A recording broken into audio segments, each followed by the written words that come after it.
나로 말미암아 너희를 욕하고 박해하고 거짓으로 너희를 거슬러 모든 악한 말을 할 때에는 너희에게 복이 있나니 기뻐하고 즐거워하라. 하늘에서 너희의 상이 큼이라. 너희 전에 있던 선지자들도 이같이 박해하였느니라.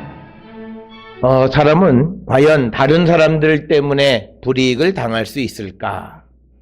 또는 또 우리가 다른 사람들 때문에 우리가 나쁜 말을 우리가 듣고 견딜 수 있을까?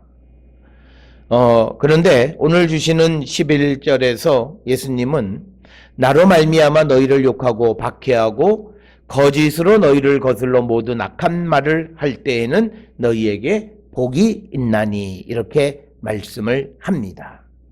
그러니까 예수님 때문에 누군가로부터 욕먹고 박해를 당하고 악한 말을 듣는 삶을 사는 자들이 복되다 이렇게 말씀하고 있습니다. 특별히 예수님 때문에 박해받는 자들은 복되다 이렇게 말을 합니다. 이 말씀은 초대교회 시절에 복음을 위해서 생명을 내놓은 일들이 많았던 그런 시대적 상황이나 혹은 우리나라에 처음으로 기독교가 전파되어졌을 때에 초기에 복음을 받아들였던 사람들에게는 아주 위로가 되는 그런 말씀이 바로 이 11절, 12절의 말씀이 아니었나 생각을 합니다. 그렇지만 오늘날 우리처럼 종교의 자유가 있는 이 시대를 살아갈 때에 이 말씀은 일부 회교 국가나 또는 종교를 억압하거나 통제하는 일부 국가에만 적용되는 그런 말씀이 아닌가 생각을 할 수 있지만, 그러나 우리가 다른 관점에서 우리가 이 말씀을 적용해 보면 우리가 예수 그리스도의 말씀을 듣고 지키고 행하려 하면서 우리의 삶에 오는 불이익, 이것을 감당해내는 자, 그런 자들이 복이 있다라고 하는 그 말씀을 통해서 보면 이 11절에 있는 말씀은 일부 국가의 일부 사람들에게만 적용되는 것이 아니라 오늘 이 땅을 살아가는 특별히 의롭고 공의롭고 정의로운 삶을 살기를 요청하는 복음을 받아들이는 많은 사람들의 삶과 직접적으로 관련이 있는 말씀이다. 이렇게 설명을 드릴 수 있습니다. 따라서 우리는 예수님 때문에 손해본 적이 있어야 된다는 거죠. 예수님 때문에 욕도 당하고 또 예수님 때문에 악한 말도 들어보기도 하고 그래야 우리에게 복이 있다는 거예요. 우리가 흔히 말하는 복 받는 길이 뭐냐? 예수님 때문에 욕먹어라. 예수님 때문에 박해받아라. 예수님 때문에 치욕을 당해라 라고 하는 것이 오늘 주시는 말씀이 되겠습니다. 오늘 주시는 이 본문의 말씀은 마가복음 10장 29절 30절에서 예수님께서 나와 복음을 위해서 박해를 당하는 자들에 대한 하나님의 보응과 보상에 대해서 언급하는 그 말씀과 같은 말씀이고요. 또 우리가 마태복음 25장 31절부터 46절에 보면 예수님을 위한 삶이라는 것이 뭐냐? 지극히 작은 소자에게 잘하는 것이다. 어저께도 우리가 비슷한 말씀을 나누었습니다만 우리 주변에 있는 사람, 내 옆에 있는 이웃, 그들이 곧 주님이시다라고 하는 거예요. 그래서 우리가 그들을 위한 삶을 살아가는 거예요. 이타적인 삶을 살아가는 자들, 그러면서 내가 박해를 당하고 어려움을 겪게 되어질 때 우리가 복되다. 그래서 우리가 예수를 믿는 사람들의 삶은 남을 위한 삶을 사는 자들이 되어야 한다라고 하는 거예요. 오늘 우리가 살고 있는 이 시대의 많은 교회와 성도들은 우리가 예수 믿고 내가 복받고 그렇게 살아가는 영혼의 개인 구원의 측면만 강조하는데 그것은 복음의 참된 뜻과 거리가 있다라고 하는 사실을 우리는 꼭 기억을 하셔야 합니다. 그래서 우리는 이웃을 위한 삶이 곧 주님을 위한 삶이고 그 주님을 위해서 우리가 박해를 당하고 어려움을 당할 때 우리는 복된 자다라고 말씀합니다. 우리가 흔히 주님 어디 계시는가? 주님은 내 안에 계시고 또 주님은 하늘에도 계시고 주님은 우리와 함께 하시지만 또 주님이 계신 또 하나의 장소는 내 옆에 지극히 작은 이웃 그 속에 주님이 계시는 거예요.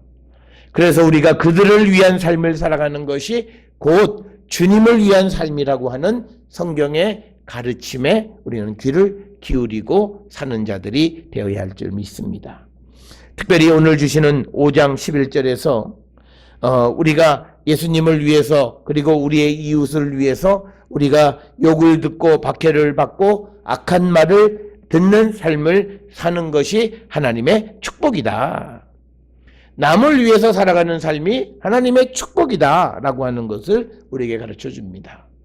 오늘 우리가 살고 있는 이 시대에 보면 우리가 어려운 가운데 있는 이들을 돕는 이들의 모습이 있습니다. 탈북자를 돕는 이들도 있고 사회적인 소외 계층들을 돕는 이들도 있고, 그래서 그런 삶을 살면서 자기의 삶의 손해와 또 여러 가지 어려움을 몸소 감내하며 살아가는 그런 삶, 이런 삶이 하나님 앞에 복된 삶이라고 오늘 말씀하고 있습니다. 오늘 우리가 하루를 마감하면서 우리의 삶을 돌아보셔야 합니다. 내가 이처럼 타인을 위한 삶을 살았는가? 어제도 말씀을 나눴지만 타인의 말에 귀를 기울였는가? 어려운 이웃들의 부르짖는 소리에 귀를 기울이고 살았는가? 과연 내가 그런 삶을 살지 못했다면 내 삶은 결코 축복의 삶이 아니다. 그런 사실을 우리가 기억하시고 오늘 이 저녁에 이 말씀을 우리의 마음에 새기면서 우리 자신이 좀 더 우리가 주님을 위해서 그리고 우리의 작은 이웃들을 위해서 살기를 결단하는 우리 모든 성도들이 될 수 있기를 주의 이름으로 축원합니다. 그런데 12절에 보면 예수님은 이 예수님으로 말미암아 욕을 당하고 박해를 받고 악한 말을 들을 때 그때 12절에 기뻐하고 즐거워하라. 하늘에서 너희 상이 큼이라. 너희 전에 있던 선지자도 이같이 박해하였느니라. 우리가 선지자들도 이미 박해를 받았다라고 말씀을 합니다. 그래서 우리가 잘 아는 예레미야 대표적으로 박해를 당한 선지자 가운데 하나였고요.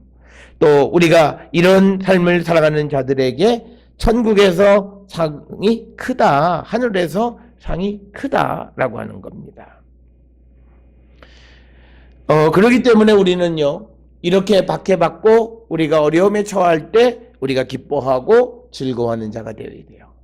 마지못해서 억지로 정말 우리가 마치 소가 푸죽간으로 끌려가는 그런 모습으로가 도살장으로 가는 모습으로가 아니라 정말 기뻐함으로 즐거워함으로 우리가 그리스도를 위해서 일하는 것에 그리스도께서 우리를 부르셨다라고 하는 사실에 감격하고 기뻐하며 그 일을 하는 그런 성도가 될 때 우리에게 하늘의 상이 크다고 말씀하고 있습니다.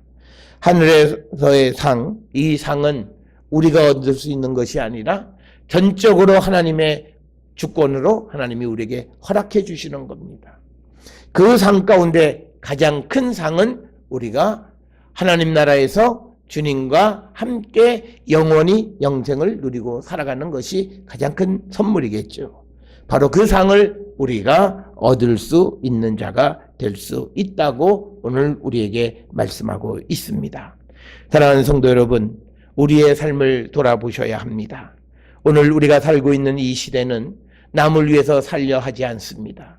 어쩌면 우리가 예수를 믿고 신앙을 가진 삶이라는 것이 내가 잘 먹고 잘 되고 내가 영광을 받기 위한 것이 아니라 정말 다른 사람이 가지 않는 고난의 길, 다른 이들 때문에 받는 고난의 길을 걸어가는 것이 믿음의 길이라 주님은 말씀하십니다.